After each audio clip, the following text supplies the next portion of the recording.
Entrevista. Queremos dar agora as boas-vindas ao escritor potiguar Túlio Andrade. Boa tarde, Túlio. Seja muito bem-vindo aqui ao Hora Extra da Notícia. Boa tarde, Danilo. Boa tarde, Aldo. Boa tarde, ouvintes. É um prazer estar aqui conversando com vocês. Boa tarde a Túlio, Danilo. Que Túlio, antes de escritor, é servidor do Ministério Público, lá, colega meu lá da Labuta. Túlio, seja muito bem-vindo ao Hora Extra da Notícia. Você lançou no último sábado o livro O que Seus Olhos Nunca Me Dizem, que aborda crime, adultério e corrupção nos bastidores do impeachment de Collor. Essa história é verídica ou é uma ficção? Explique para os nossos ouvintes da 91.9. Bom, Aldo, é uma ficção, mas a ideia desse livro era conseguir conciliar personagens fictícios entrelaçando com os fatos reais. Então, ao longo da narrativa, a gente vai ver muitos personagens reais, como o próprio presidente, como o PC Farias, mais presente na narrativa, e outras pessoas que fizeram parte desse processo todo do impeachment de Collor, ali interagindo com os personagens principais que fazem esse triângulo amoroso.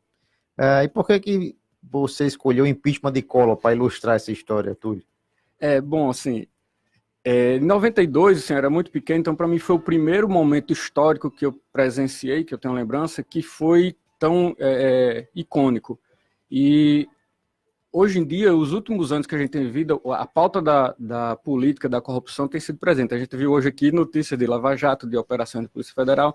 Então é um tema que, desde muito tempo atrás, está presente. E achei muito, na hora de eu casar essa narrativa que eu tinha mais ou menos pronta na cabeça, eu quis trazer esse tema à baila, porque eu acho que discutir política, discutir o processo de corrupção hoje no país é fundamental. Então, quanto mais a gente puder discutir, pensar sobre ele, não só repetir, de repente, opiniões que a gente ouviu e não refletiu sobre elas, então, acho que sempre que a gente puder trazer esse tema à tona, é importante.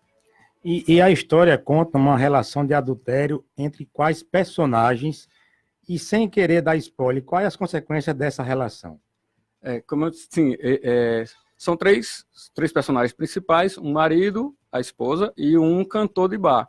Ela desenvolve com ele uma relação clandestina, vamos dizer assim, e o interessante dessa história, onde ela se cruza com a história real, é que o marido dela é fictício, mas ele seria um assessor muito próximo a PC Farias durante o período da campanha do Fernando Collor, quanto durante o período do impeachment. E a gente vê nessa relação a dificuldade deles lidarem, ela e o amante dele lidarem com o sentimento que um tem pelo outro.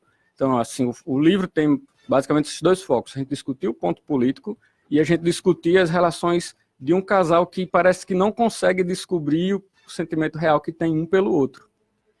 Túlio, você também é jornalista, né? Isso, formado pelo FRN, e a gente já tem notícia aqui que você publicou outras obras.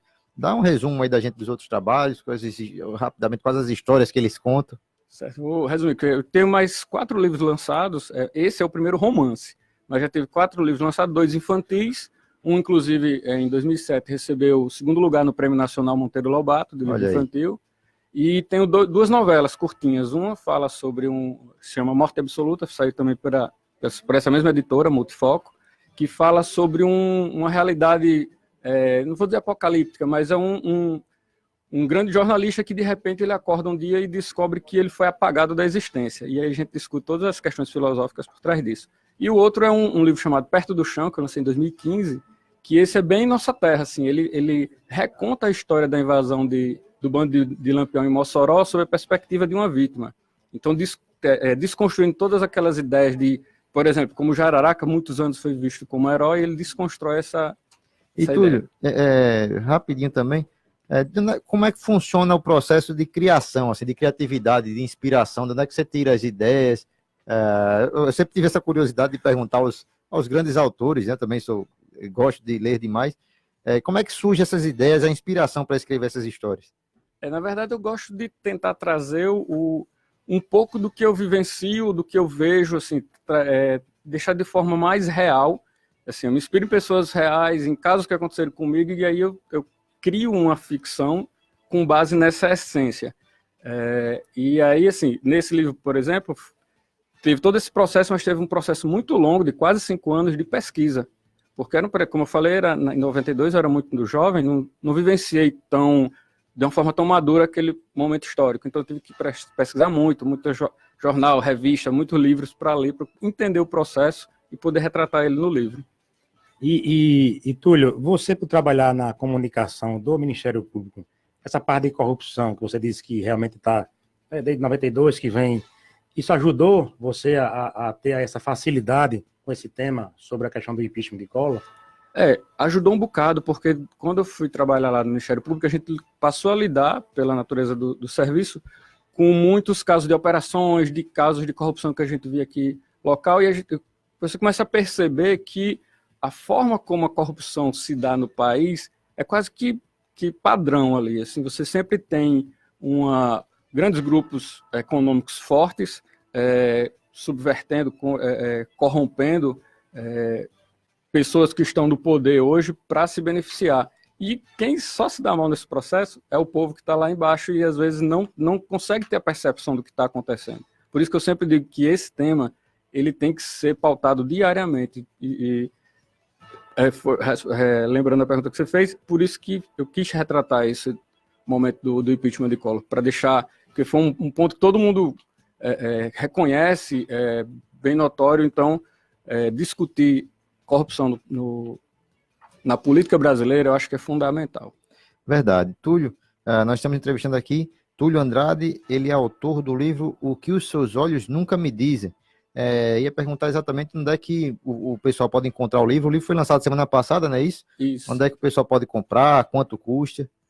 Por enquanto eu estou concentrando as vendas do livro através de contatos nas minhas redes sociais. No meu Instagram, @TúlioAndrade, Túlio com 2 L's. Manda um direct lá que a gente conversa, está custando R$40, e a gente conversa, eu vejo como é a melhor forma de repassar os livros para vocês. E você vai fazer algum lançamento dentro do próprio Ministério Público desse livro, Túlio? Não estava previsto, assim, mas algumas pessoas têm me cobrado, eu vou pensar boa ideia. nisso. Foi doutor Eudo, doutora, né, a adjunta lá, a doutora Elaine, podiam, né, encampar essa luta, porque você é um servidor do quadro do MP do Rio Grande do Norte, está lançando o quinto livro agora? Isso. O quinto livro. Realmente tem que incentivar isso, a leitura, né, Danilo? E a literatura potiguar, né, que a gente precisa tanto. Tem tantos talentos aqui que se passam despercebidos pelo nosso estado. Eu reconheço que eu não sabia que ele tinha já 4 livros lançados já, Túlio, mas agora estou tomando conhecimento, e eu acho que o próprio Ministério Público pode incentivar, porque lá tem grupos de leitura, não tem isso? Né? Criados em grupos de leituras, e pode incentivar lançando o seu livro de outros autores que tenha no Ministério Público que a gente conhece hoje. Verdade, é uma boa dica para o Ministério Público. Fica a sugestão e com certeza, quando tiver confirmada a data do lançamento lá no Ministério Público, pode avisar aqui, Túlio, que nós teremos o maior prazer em divulgar. Seja sempre muito bem-vindo, obrigado pela participação aqui no programa e muito boa sorte aí com o livro, o sucesso que ele tenha bastante repercussão. Obrigado mesmo. Eu que agradeço a vocês, porque principalmente para o autor independente, um espaço desse de divulgação é fundamental. Ainda mais no período que a gente está, em que a cultura e a educação têm sido cada vez mais pressionada para ser colocada de lado nas discussões mais importantes do país. Então, um espaço desse para a gente falar de cultura, falar de literatura é fundamental. Será uma boa sugestão ele deu aqui agora, para a gente fazer, uma vez por mês pelo menos, reunir aqui os escritores potiguares aqui, né, que tem esse apoio aqui de um canal de comunicação, Túlio, entendeu? Exatamente. Você dando essa ideia aqui, eu acho que é salutar, né, Danilo? E aqui para a rádio, que está localizada tão perto aqui de sebos históricos, né, tem ali o Sebo Vermelho, que tem um trabalho antiguíssimo na literatura, é uma boa dica, vamos fazer sim, trazer até esse pessoal também, né, que colabora aqui com a Cidade Alta, com o centro da cidade. Que isso só enriquece a cultura potiguar e a educação e a leitura, que é muito importante. Verdade. Obrigado, Túlio. Seja sempre muito bem-vindo novamente.